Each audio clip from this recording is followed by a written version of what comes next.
Many thanks for staying with us. Now, according to the updates given by the governor of Oyo State, Seyi Makinde, the unfortunate incident, referring now to the explosion of Bodija around 7:44 p.m. last night, resulted in death and injury to residents in the vicinity and also affected properties. About 77 people have been injured so far and 2 fatalities, according to the governor. Now, first responders have been deployed and are on ground currently trying to rescue those left. Properties were also affected and some houses were destroyed. Now, preliminary investigations by the security agencies reveal, again, according to the governor, that illegal miners occupying one of the houses in Bodija had stored explosive devices there, which caused the blast. However, investigations, as they say, are still ongoing, and we're looking to get to the root of the matter because so many questions, like I said earlier, are coming up from these investigations that have been carried out or are being carried out. And people are asking, if it's an explosive, what triggered it? And if it really is an explosive, then it should have had like ripple effects and had multiple blasts. But no, it didn't. So all of these questions are what we're trying to find answers to. Now, first off, we have our correspondent currently in Bodija at the site, who's going to help us understand what the situation is in Ibadan currently. Bernard Akede of News Central is currently there. Hello, Bernard. Good afternoon. Can you hear me? Good afternoon, Blessings. I can hear you loud and clear. All right. Bernard, could you give us an update on what the situation is currently in Bodija? I mean, from what you have seen since you got there. Well, I'd let you see for yourself what I've seen. Initially, we got here and we felt very, very bad at what we saw. We were looking from a distance, but now I'm standing at the epicenter of the explosion. The soldiers here have told us that we have less than 2 minutes, so I'll be quick with what I'm seeing. I'll just step away first of all so you can see. What you can see there is a crater that was created by the explosion when it actually happened. I'll step away so you see it even better. Now, it dug, that's more than 1 meter into the earth that explosion caused. So you can actually imagine how, how big the explosion was. The building where this happened is completely gone, as you can see around. We're told that somebody said it was in a vehicle. We haven't been able to confirm that. But if it is true, then I'm sure that vehicle is entirely gone. Now, I'm going to swing around very slowly so you can see the immediate effect and impact of the explosion. Again, we don't have much time. All the buildings around here, it looks like it's a construction site where buildings have been destroyed. And then behind you can see just carcass of other buildings around. There's a lot of debris on the floor, so we have to move carefully as well. Here too, there were some buildings here, all gone. These are vehicles that were parked in buildings, careful Tosin, that were parked, in the building garages, and you can see the effect of the explosion on those buildings. There's an excavator here that's been working since last night, trying to get things. I'm still going to move around. I'm moving the entire length. There are some rescue workers and security operatives still working here. And then these are other buildings on the other side of the street. You can see half of some buildings. What you're looking at now is the inside of somebody's premises, or what used to be somebody's premises. That is the building. That used to be someone's living room. Now it's completely exposed, destroyed by the blast. It's better imagined than actually witnessed, to be honest. It's really, really terrible. And my heart can only go out to people who have lost their lives. According to the statement by the governor earlier, like you read Blessings, he said about 77 people were injured and 2 have lost their lives. But I am very sure that the casualty numbers would have risen by now. While we came earlier, there's a police officer who was getting information from one hospital, I'm suspecting UCH hospital. He said that 3 bodies have been deposited in the last few minutes, and that one of the bodies, they were not able to determine if it was male or female because of how mangled, the body was. So it's really, really terrible, unfortunately. We're still waiting to get further information to clarify what exactly happened here, why this explosion happened, who were the occupants or was the occupant of the building, how the person was able to have their hands on explosives. We hear that how illegal miners were able to be here without being detected. I mean, there are more questions than answers. And a lot of people right now are feeling so bad that they've had to lose so much for something that possibly could be averted or even avoided. All right, Bernard, very quickly, I would like to ask that should you be asked to leave the blast site, if you could just step aside and find somewhere that we can continue, because I would really love for us to have this conversation. I don't want the 2 minutes to limit our conversation. So in case you're asked to leave there, you could just find somewhere else where we can continue the conversation. Now, that said, there is currently a debate, and I think this is going on social media, where people are saying that how exactly were they able to detect within or in less than 24 hours, less than 24 hours, that it was illegal mining? I mean, they're saying that it takes nothing less than 48 hours to detect, that it actually has to do with, illegal mining and all that. So does it mean that the government knew that there were illegal miners and didn't do anything about it? Does it mean that they saw this coming? Is there anything you can tell us about that?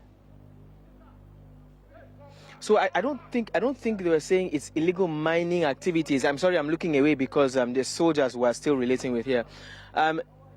It wasn't exactly the mining activity that was going here. From what I gather, the person who occupied this place, or who was here, or who caused the explosion, was a miner. And I'm saying was because I'm hearing that it's possible that the person also lost his life in the explosion. So they're saying that the person he hid explosives, miner, possibly an illegal miner, and he had in his possession explosives whom he was not, or which he was not supposed to have here. Okay, so let me quickly rephrase the question. Let me quickly apologize, Bernard. So if they knew that illegal miners were resident there, couldn't they have done something before? Because people are saying that they concluded too quickly, meaning that they had an idea. Well, the governor just left here a few minutes ago. We weren't exactly able to hear all he said because of the crowd. But he did say that they're going to look for the agent, the estate agent or the housing agent who possibly rented out or got the accommodation for the so-called person, to find out every information they can get on the person. So yeah, your question is quite valid. If it took them such a short time to determine that the person who was here was an illegal miner and had in his possession explosives that he was not supposed to have, then it means that there was some kind of information at their disposal, no matter how small or inaccurate, but there was some information at their disposal concerning the person here, at least knowing that the person was a miner, and then maybe going forward to know that the person was an illegal miner. Again, it's a developing story, so I'm sure that we're still going to be hearing different parts of this story as time goes on. Remember earlier when the blast first happened late last night, we were hearing things like bomb blast, we had gas explosion, we had fuel station explosion, until we eventually were able to narrow it down to what we're seeing here, which is the effect of the crater, and we heard that it was explosions. I've been following some comments on social media as well, and some have been able to narrow it down to dynamite. I'm not an explosive expert, but some are saying the actual kind of explosion here would probably be dynamite, and clearly not just one. So there's a possibility that it could have been maybe a pack of dynamite or a pile, or more than one anyway, to cause this kind of effect or impact. But again, we don't want to preempt anything. We don't want to make any conclusions. We're still waiting for official information from government quarters. But definitely we'll be going further to see what we can confirm or what we can find out on our own. But one thing I can assure you, Blessings, is that the injuries would definitely have gone beyond 77, more than 70, and that the fatalities most likely have gone beyond 2 or 3. Bernard, do you still have time to answer one more question, please? Shoot. Okay, how exactly are the people of Bodija taking this at the time? Now, we understand that the governor has, in his own goodwill, said that the government will foot the bill for those who are currently in the hospitals. And of course, they have lodged some of the people who lost their houses in hotels as well. But generally, what's their mood? Easy. So the mood here obviously is a very sober mood. Some are very angry. We ran into certain people who refused to speak to the press, of course, because their properties were affected. I've sent in some clips. I'll see if I can send again, of somebody who lost almost everything in his building. He didn't allow us go inside the building because there are pictures of his family in there. But from outside, we could see the devastation that had happened to his own building. And that building was some meters away from here. People are sad, they are unhappy, they want answers, they want to know what exactly has happened, they want to know why it has happened actually. It's really, really disturbing at the moment. So, of course, the people of Bodija are clearly not happy. And just like they also want answers. They also want compensation from the government because, as you can see around me, people have lost hundreds of millions of naira worth of properties. And some people have also lost lives, and some have been hospitalized as well. So in terms of compensation now, we know that the government has offered short-term relief, but did the governor in his statement hint towards long-term compensation, like what to do or what will be done for those who lost their properties and their buildings? There hasn't been any conclusion or any statement as to what kind of compensations will be given. But for the immediate, would I say, or temporary resolution, the governor did state in that statement you read that hotels, guest houses open their doors to people who can be confirmed to have been victims of this explosion, who have lost where they live. Hospitals as well should open their doors to victims who are injured or who are late. I'm seeing that more security operatives are here. I think the Commissioner of Police is also here. I'll see if we can swing the camera around so you can see what's going on at the moment. He's speaking to other security operatives and instructing them on what to be done. I think this is not the first time he's been here since the explosion, but of course we're going to continue to see arrival of security operatives and government officials as well in this area. Remember that a perimeter has been created, so certain places have been cordoned off to ensure that people do not unnecessarily come in here, because we're going to be seeing all sorts of people. Certain people who will be here as scavengers to pick what they can find, former occupants of the place to see how they can salvage some of their own property, whatever is left of it, and just onlookers who will also be causing problems for security operatives to do their jobs. So the area has been cordoned off, as I mentioned earlier, and we're going to be seeing an influx of more and more security operatives until we get answers. But one thing is certain, it still is a developing story, and it's not going to end. So we have to move away from here now. We've been told to leave this area. Okay, that's fine, Bernard. I think we got almost everything we need for now, and we're going to be looking to you to give us more update. Thank you so much. That was Bernard Akede, News Central correspondent right now. He's currently at Bodija, and he's given us the update as, as he saw it, and we're hoping that we'll get more update as it unfolds. But anyways, we'll go on a short break. This is still VSA, and when we come back, we'll still continue the conversation regarding the explosion at Bodija and what could have caused it and what can be done to prevent that from happening again. Stay with us.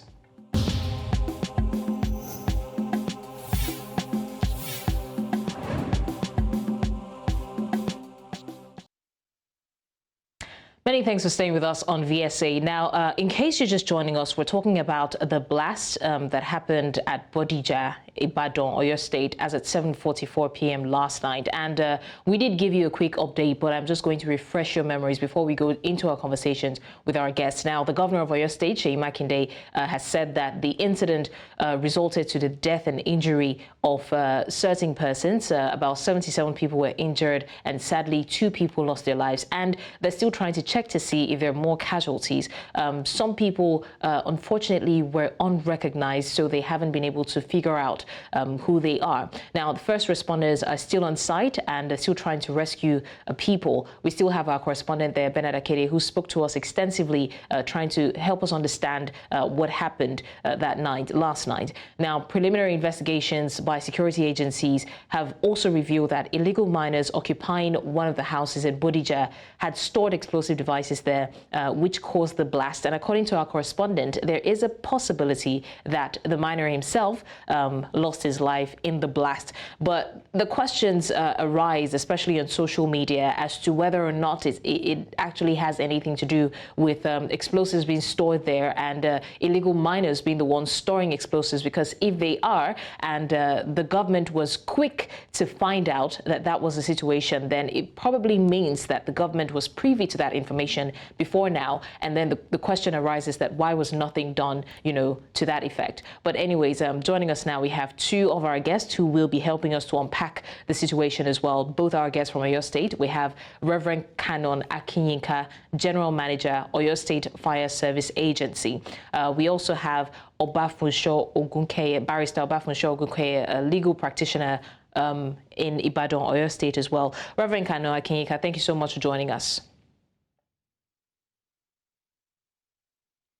All right, while we're waiting for Reverend Canon Akinyinka to join us, thank you, Barrister Obafemi Femi Ogunkeye for joining us as well. Thank you for inviting me. I'd rather you just refer to me as Mr. Ogunkeye rather than barrister. Okay, that's fine then. Mr. Ogunkeye, we're talking about the explosion at Bodija, and it's very sad to see, but one question that people are asking is that how did they come to that conclusion so quickly, that it had to do with illegal miners storing up explosives? Does that mean that they knew about it? And shouldn't there have been something done to that effect? What do you have to say about that? I thank you, and I align myself with that observation. How do you classify spontaneously that storage of explosives were meant for illegal mining? Don't forget that explosives are used even in road construction by recognized road construction companies. Explosives are also used in blasting rocks, which is not illegal. So use of explosives is not limited to mining. And to draw that conclusion that it was stored by someone undertaking illegal activities in mining was rather spontaneous, and it was too quick to jump to that conclusion. So I agree with you. Unless the names, the identity of the company or the individuals were known, and they are aware of their activities, and if they were aware that he was carrying out illegal activities, then they should have been brought to book, arrested, and disallowed from storing explosives in residential areas. So I think they should focus more on how explosives were being stored in residential area rather than saying it was illegal mining activities. Right.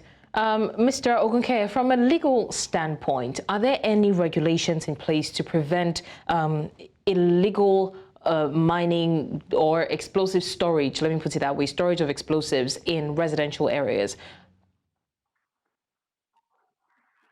Sure. There are guidelines to how explosives should be stored. And the Ministry of Mines and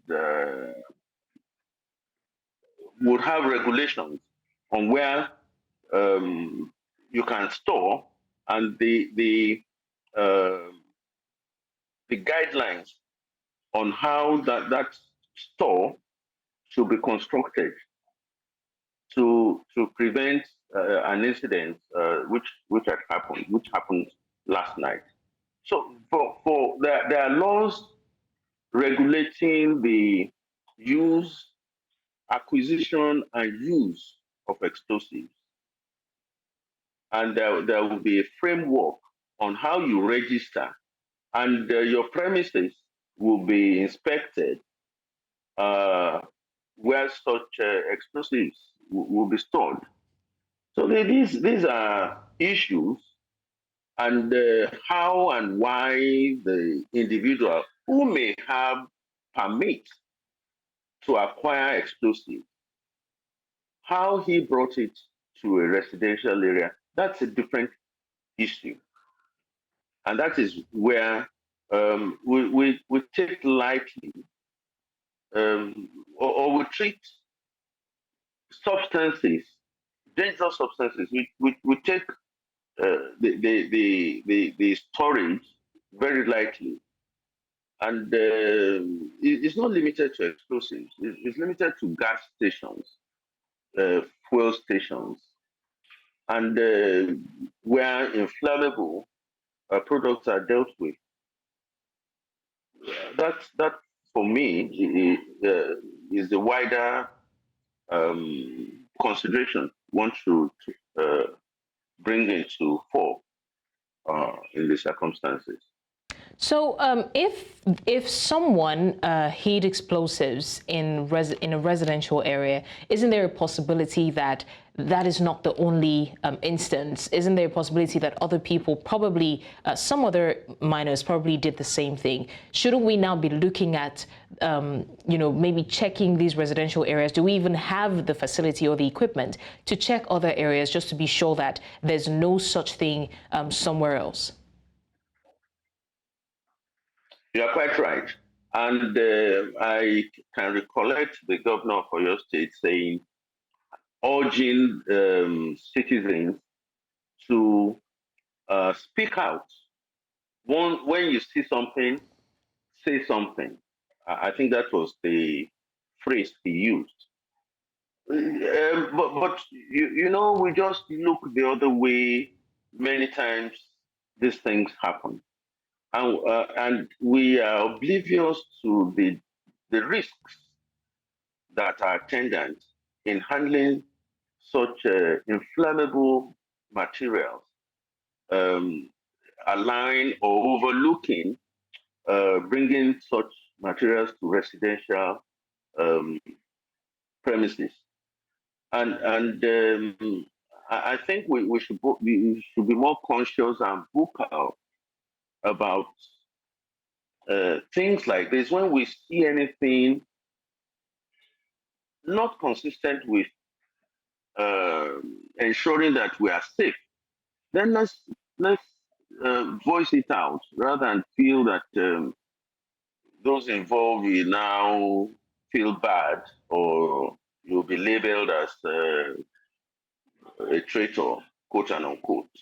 I think we should start speaking out and make it a public awareness responsibility of government to draw attention to or incidents like this, so that everybody is aware, Right. and we don't condone it. All right. Thank you for that. Very quickly, we're joined by Reverend Canon Akinyinka, General Manager, Oyo State Fire Service Agency. Reverend Canon Akinyinka, can you hear me, please? Okay, once again, I think we lost his connection, and we're going to try to get it back because we really want to get his own opinion from the view of fire service workers. But let me come back to you, Mr. Ogunkeye. Now, we're still talking about, the illegal miners' activity, especially the careless act, if I would say, of storing up explosive in a residential area. In a situation where someone else is caught doing the same, is there a, would I say, an appropriate punishment or an appropriate penalty for that? Because it's like we've seen, it's a life-threatening risk that the person is taking. So if someone else is caught doing something like that, do we have the appropriate measures to penalize such persons? Yes, I'll dwell on that penalize. So there are two situations: the criminal aspect and the civil aspect. So the criminal aspect, such person naturally will, if found, if convicted on the allegation that he was storing dangerous materials on his premises, which would endanger life, that will attract a prison term. On the other hand, where such explosives now affect properties in the neighborhood, as you have, all those that have been affected have redress in court. That is where they can sue for damages occasioned by this explosion. So there is redress through the criminal process, and also the civil process. Whether the government is liable, that can be stretched. It's possible it can be stretched. But on the face of it, you can approach the court for redress in a civil court, or the government can prosecute the individuals connected with this. Right. Now, Mr. Ogunke, from what the governor has said, it's quite applaudable that we're seeing that the bills for the medication or the medicals, those who have been, admitted to hospitals, are being footed by the government. We're also seeing that some persons who lost their houses, their buildings or property in the explosion are being lodged in hotels. But these are temporary aid. In terms of permanent compensation, is there anything that can be done for these people, especially those who have lost their properties or their buildings, and the families of those who lost their lives as well? What's the kind of compensation we're looking at for them? Thank you very much. Let me take from the angle of the government. Government, in its magnanimity, may choose to give them compensation. And if it was in a situation where government has its own housing estate, they may be resettled in the government housing estate. That will be under the welfare consideration for government, because ordinarily there will be no liability unless it is established that government had any role to play in overlooking the storage of those explosives in the residential area.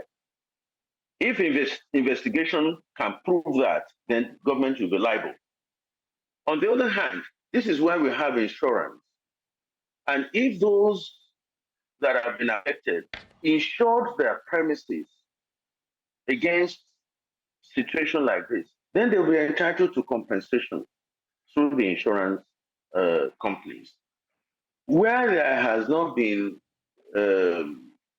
insurance, or the properties have not been insured, I'm sorry, it's a pity.